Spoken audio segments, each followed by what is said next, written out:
Welcome to Prime Roast. This is Chris Cordani with Angie Wong. Angie, it was a lot to talk about this week, but let's welcome everybody to our first broadcast.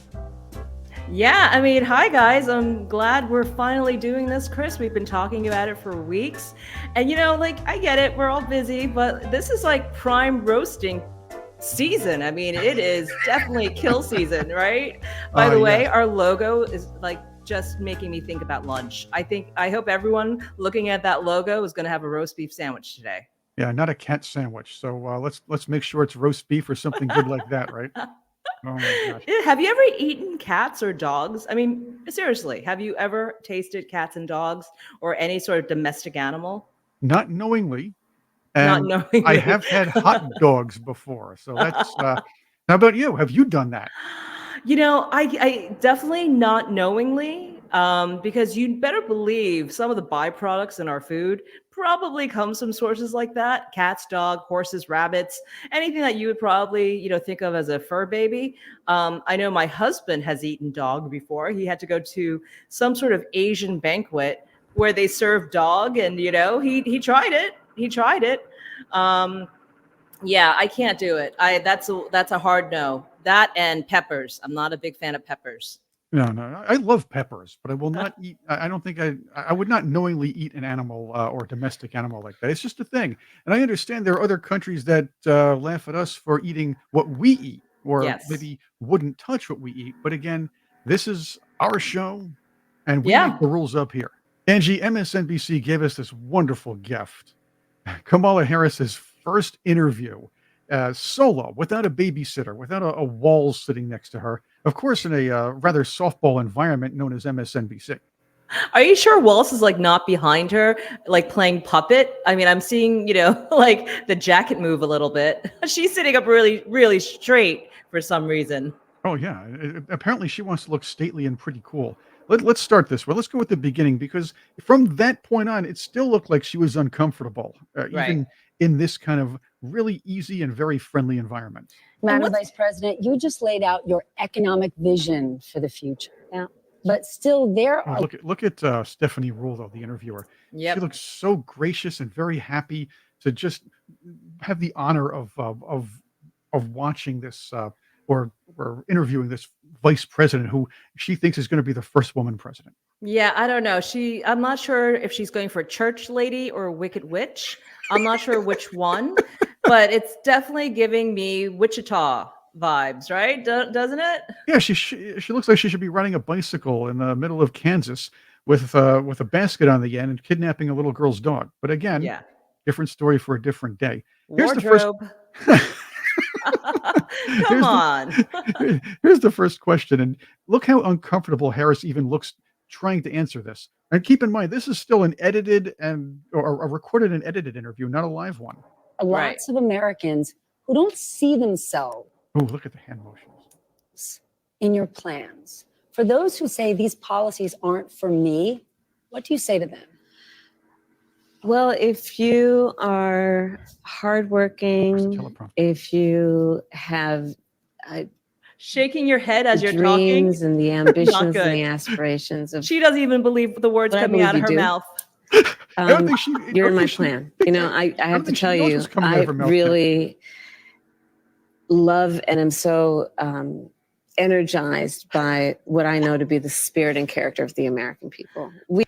Yeah, she's energized. Her campaign it brings joy and energy to the race. Right. It's like her body language is telling her, you're lying, you're lying, you're lying, and I can't help the movements coming from my own head. It's so awful.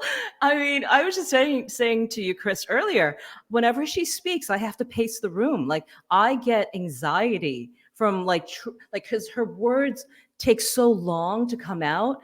I would never be able to sit down and have a full lunch with her. Like it would just bother the hell out of me because she can't communicate. How do you have a commander in chief wannabe who cannot talk? You're right. She's very uncomfortable sitting there. What is that? Like, are they like in a tool shed or like someone's kitchen? Is that what they're trying to mimic? Her being in the kitchen and just having a friendly chat with an MSNBC reporter. Is that what we're going for here? Because it's just weird. Yeah, the fireside chat, if you will. And look, Mm. I admit I have a fake background behind me. If anybody's going to try to comment on that and say, "Who, Chris has a fake background," of course I have a fake background. Nobody Yeah, wants to you see what the do. environment I work in. There we go. That's on them. This is a network television program, and I get it. Yeah.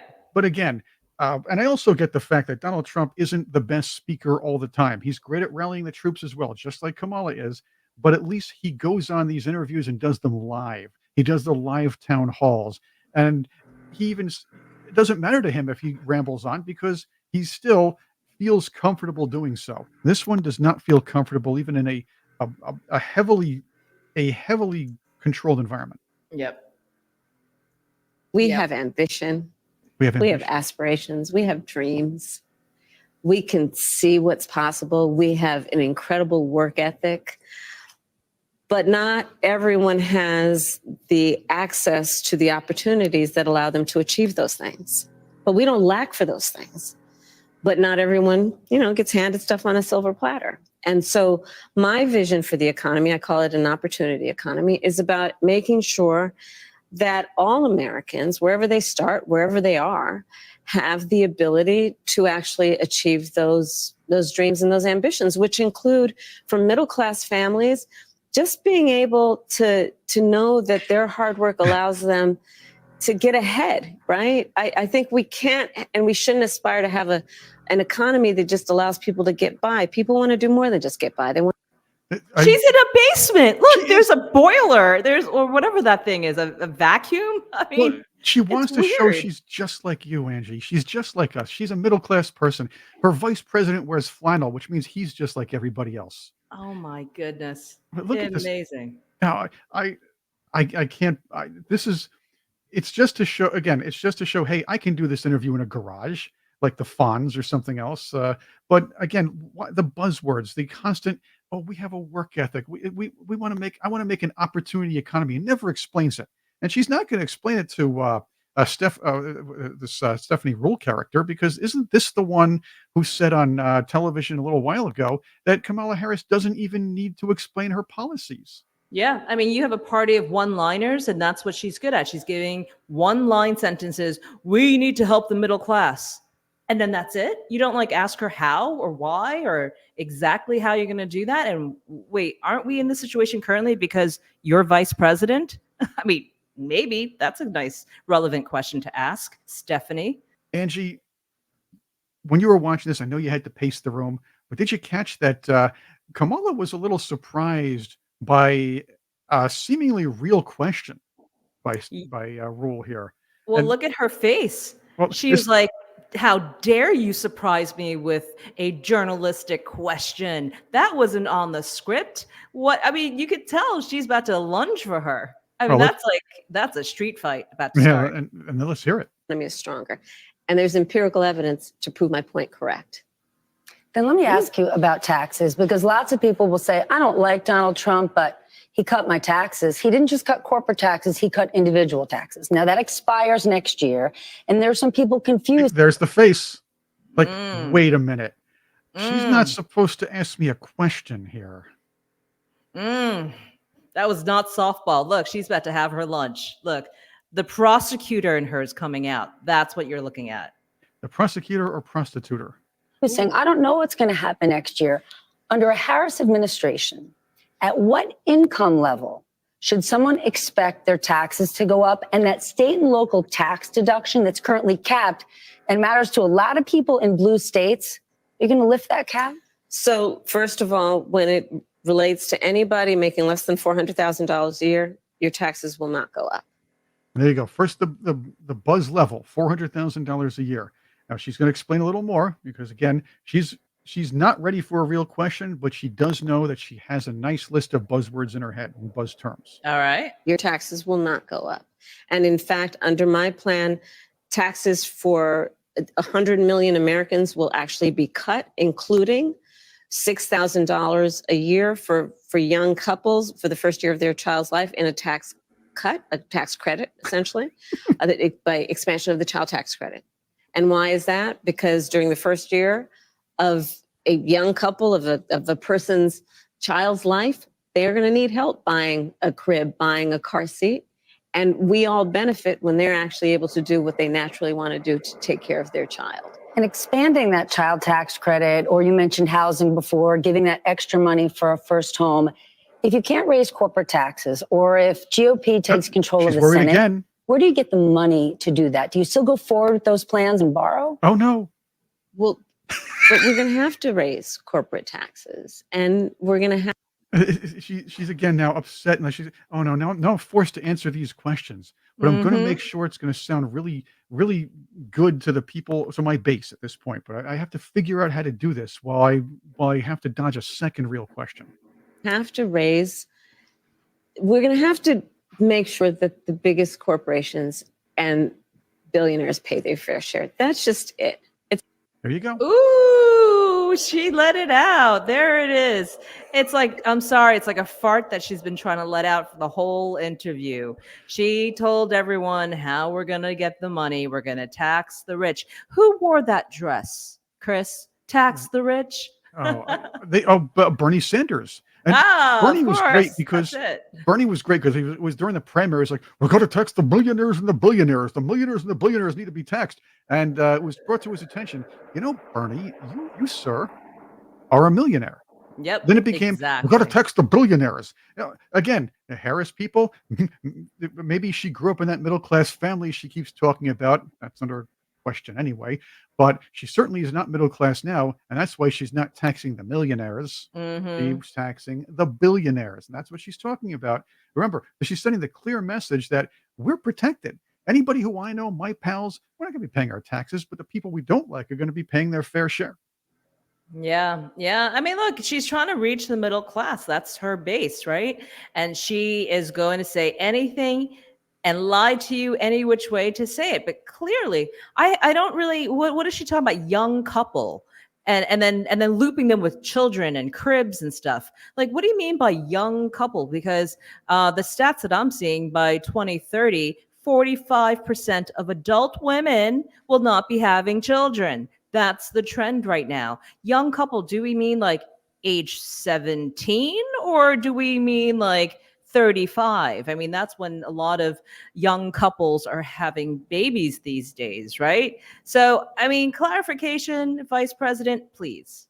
Well, that's an interesting question you bring up, too, because a lot of young people can't afford to raise children. I believe she thinks she's trying to address this and that $25,000 tax credit. The problem is, again, where is the money coming from? Democrats, when they try to give you free candy, never seem to be able to answer that question. But, in the back of her head, she's thinking, oh, we're just going to print some more. That's all. Print some more. We're going to tax the billionaires. We're just going to keep taxing the billionaires. Really? I mean, okay. I mean, that's her only plan. Does that seem feasible to you, Chris, that the billionaires are going to take care of the rest of us? Well, and in her definition, anyone who's rich makes more than a $401,000, right? That's her equation. So, that's kind of middle class these days. I know I sound like a little bit of a snobby elitist, but if you're living in a big city, you're kind of middle class at $400,000, given how high the cost of eggs are, even, and your rent. And if, God forbid, you have a car, right? Everything goes to taxes anyway. So this is, I don't know. I mean, if anyone actually breaks this down, if her economist, she loves to say, like my Wharton, graduate economist tells me this is a great idea. I don't know. I'd like to fact check that one. Isn't she running against a Wharton graduate as well? But again, that's what Biden touted. Oh, there's 16 economic laureates. 16 bought and sold people who are, again, these Nobel Prize laureates, and I want to get to that. Nowadays, it's a bunch of lefties patting each other on the back over something. We're not talking about the Nobel Prize for Science, but the Peace Prize, the Economic Prize, and literature. That they just pat themselves on the back and give each other awards, kind of like Hollywood has been doing the last 20, 30 years. Yeah, there we go. Perfect. One more thing with her, and she struggled to answer this question. She also says we have to tax corporations, and a lot of that does two things. I understand that corporations, the big corporations, need to employ people, and the more taxes, obviously, it's going to be a little tougher to employ.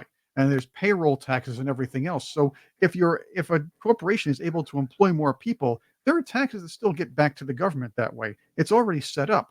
On the other hand, what it does is kind of hurt the small businessman because small business people have small corporations that'll be just as affected as the bigger ones.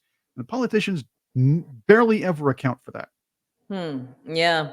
I love this freeze frame of her face. I mean, I'm sorry. I'm going to be catty. I just, everything about this just makes me uneasy. Like, she does not exude confidence. She does not exude calm. She does not exude what I want for the next 4 years, only because she just seems so inauthentic in every which way. Every which Even way. as we keep talking about the background, she's in a woodworking shop. Okay. Like, you think she's going to go to Home Depot after this and like build you a cabinet? I mean, like, it's just so weird that they're sitting in what looks to be a basement. Why did they think this is a good idea? I don't understand the Hollywood production behind it. I don't understand why, like, a ladder and like a furnace And a and just flag. You see the flag back there. yeah, well, they almost hit it, didn't they? They were like, well, we got to get a little bit in. I mean, these girls are in 5-inch heels. Are you kidding me? Their heels probably cost more than that whole house. True. But think about it. Now, what they're going to do is be powerful women and start doing some serious carpentry work after this. I believe that's what happened after the interview. But since they were all too busy dropping all the wood and smacking each other around with it, unfortunately, afterwards, they couldn't add that to MSNBC. It's probably going to be on Comedy Central one of these days. But then again, even they're too far to the left. So, hey. It's so funny to me. The whole thing is so funny to me. This is what the common man looks like, Chris. This is like their environment. That's what she's situating herself in. This reminds me of like when politicians go to like the grocery stores and they're just like lost in the woods because they're wearing like a $4,000 suit. It's like they just look weird. Let's do another portion of Kamala Harris's interview. This is around where they're talking about tariffs, and how Harris is trying to explain that the tariffs are going to be a 20% tax on regular people. They weren't a 20% tax on regular people a while ago, so there you go. But here is Kamala Harris talking about how Donald Trump never takes himself very seriously and doesn't run a serious campaign. I'm thinking she should be saying something like, "Hi, pot, my name is Kettle." But tariffs aren't unique to President Trump. President Biden has tariffs in place. He's actually looking to potentially implement more. Where do you come out on? Is there a good tariff, a bad tariff? Well, part of it is you don't just throw around the idea of just tariffs across the board. And that's part of the problem with Donald Trump. Frankly, I'm going to, and I say this in all sincerity, he's just not very serious about how he thinks about some of these issues. What? And one must be serious. One must be serious. Plan, and a real plan that's not just about some talking point ending in an exclamation. Oh, yeah, wait a minute. At a rally, that's what she says. And she said that she said that Trump has to have plans and not just use talking points.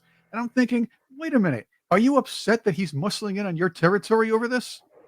Yep, exactly. And who is she talking to exactly about throwing tariffs everywhere?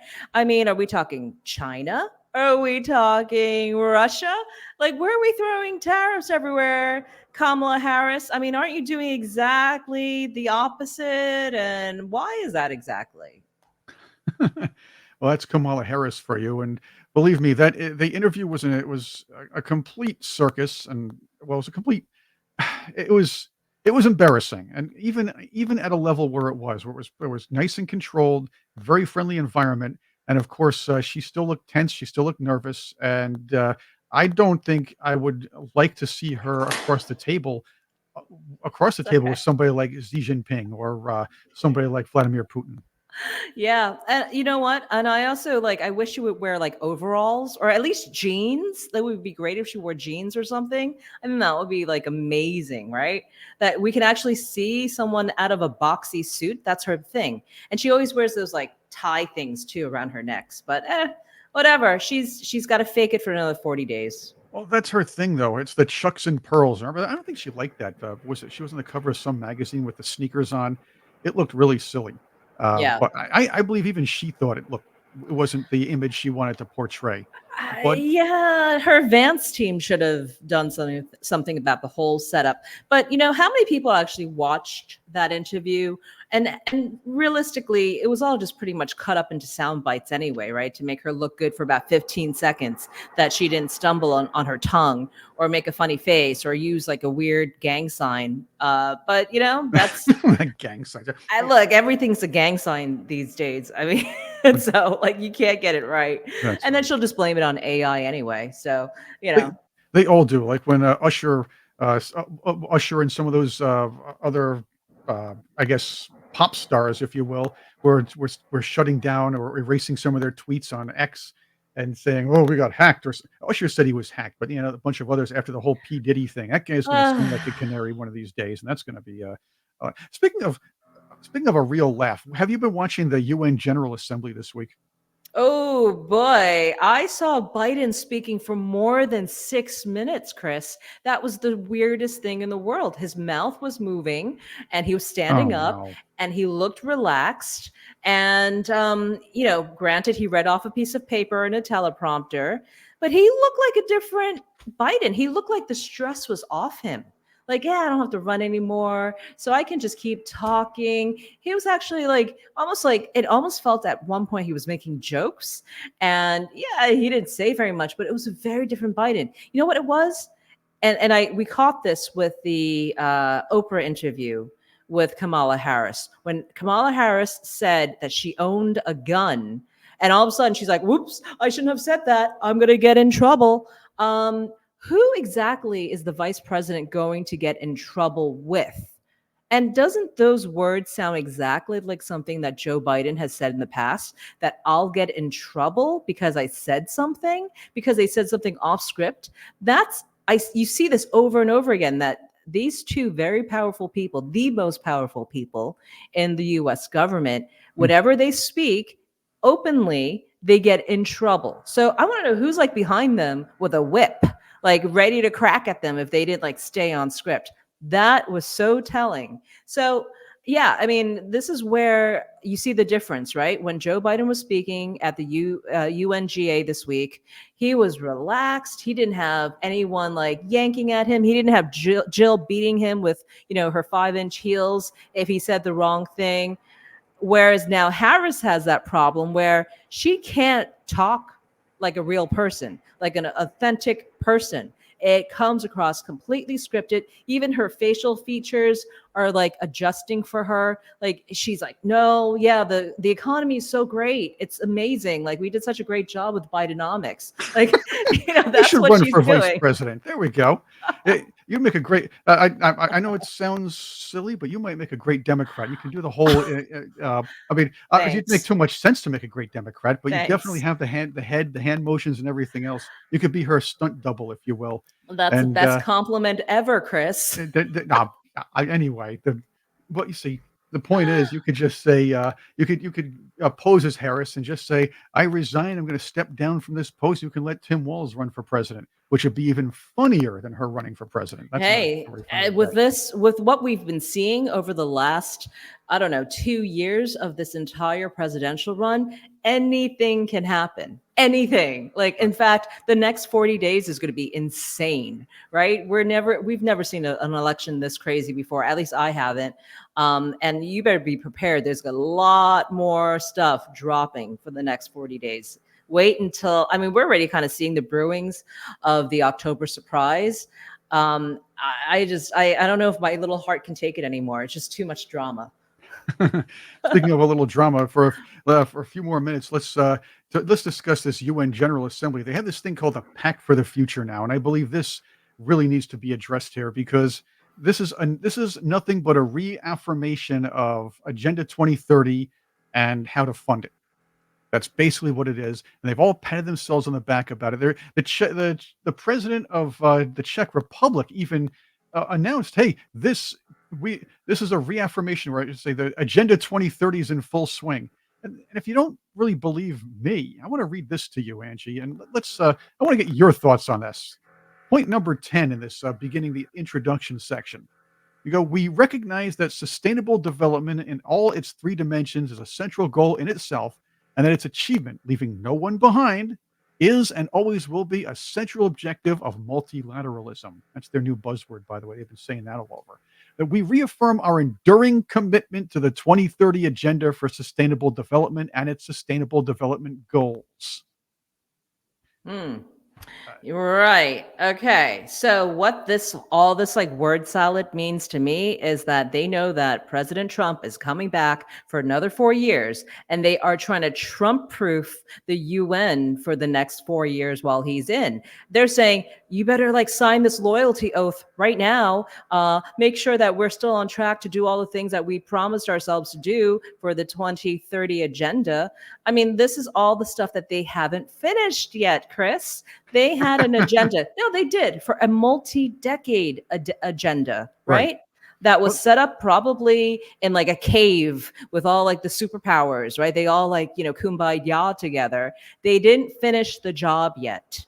And they're scared that Trump is going to steamroll over Harris on November 5th. So now they're bringing this up because it's like, remember the blood pact that we made? They're all pulling out like their blood vials that they're wearing, like that's what they're doing. It's like, don't forget, So Yeah.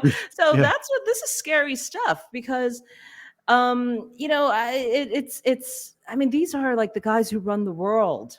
This is what's scaring me, is that they actually run various parts of the world, and they're very powerful, and they're doing stuff like this. Do you even understand what this paragraph means? Like, it's so convoluted. It's so messed up in, Democratic talking points that I can't see it. Like, I've read it a few times now, just like scanning it. I still don't understand what it means because it's like the lingo hurts my eyes. It's going to hurt your eyes to read it for another reason. The term sustainable development in this one paragraph alone was put in there multiple times. It's like listening to a Kamala Harris speech. So you think about maybe her speechwriters are putting these things together. And if you look at point number 11 here on the screen, it starts to define how they're going to fund the 2030 agenda. First, they say climate change is one of the greatest challenges of our time. So what they do is what the left does is they pull out climate change fears and say, we're going to have to raise taxes or bring in more money from the taxpayers so we can fight climate change. And if you don't, then you're a bigot. Oh, okay. Okay. That's the penalty, that you're going to call me a bigot if I don't believe in it. And I don't really believe in, the weird kind of power shift you want to call climate change. You just want to basically take from oil, gas money and move it to EV batteries. Oh, okay. Why don't we just call it that? We should have a new name for climate change. Because I think that it's not really exactly climate change. It's more just like a money grab. Can we call it a money grab? It is. And that's how they're going to fund the Sustainable Development Goals for the 2030 Agenda, or as we like to call it, Agenda 21, now Agenda 2030. What they also discuss in this, and they in depth, is another way they're funding all of this, is the Paris Agreement. I've been saying this for a very long time. Donald Trump has said this for a very long time. The Paris Agreement is basically a way for the Western nations to redistribute its wealth to what are called developing nations. Remember, the Paris Accords have the U.S. throwing in $10 billion per year, and Western nations kick in whatever they have to, and then the let's say the recipient nations, if you will, they take the money, whatever is distributed to them, and they have there's no accountability, and they don't have to report how they're spending, even though we're told that our taxpayer money is going for these nations, trying to upgrade their emission standards or lower their carbon emissions, which likely will not really be happening. And these nations will just take it's redistribution of wealth. That's what it is. No one has ever explained that to me. Ever. I did not know that there's no accountability. There's no auditing, zero audit. So we just give $10 billion. It's like, okay, bye-bye. Right. Oh, Exactly. I want that. Yeah. And read a point about how else they're going to fund this Agenda 2030. Scale up and fulfill our respective official development assistance commitments, including the commitment by most developed countries to reach the goal of 0.7% of gross national income for official development assistance and 0.15 to 0.20% of gross national income for official development assistance to least developed countries, which of course is another redistribution of wealth on top of the Paris Accords. Wow. Chris, you're the kind of guy who reads the terms and conditions on like all the electronic things that you buy, right? Or like before you click onto a website, you actually read, you're like, you put on your legal hat and you read through every single point because like who would know this stuff? You're really like going granular. I love it. Well, ever since that South Park episode where Kyle didn't read his iPad agreement or something like that, and he became the middle of the human centipede, I not happening. I read, and that's what. And this leads me to something else, Angie. And that's why these bills that Congress gets are hundreds of pages long because they hope nobody's reading these things. Yep. Oh man, I did not know that you were in policy, Chris. This is like a whole new you. I love this. Look, I mean, it is really spelled out and it's pretty simple, and they expect people not to look at it the way you just have described to me. That was the first time I've ever heard about how exactly the distribution of wealth happens. Now, I've heard all the talking points, but I never really understood down to the percentage that we're giving away. And you know what? President Trump was absolutely right to get rid of the Paris Accord and be like, no, we're not paying any more for it. You got to cough some money up. It seems like a perfectly reasonable thing to do. Now, what do you think they're doing with the $10 billion, Chris? Well, like, see, they have to show for it somewhere. No, they don't. And that's the funny thing. There's going to be no accountability. And even if there were, we wouldn't hear anything of it. There would be no scrutiny, no real reporting of it. Thank goodness we have somebody on our site named Javier Milei, who just like Trump is not afraid to go to the UN General Assembly and just tell them off. He told the World Economic Forum off. You know why nobody likes you? Because you're trying to control everything. This is why nobody likes you. And I like it. I like Javier Milei. I think the world needs more of him. The problem is Brazil had one of those guys, and they did what the Biden family or the Biden administration has yet to be able to do. They threw their Jair Bolsonaro in jail.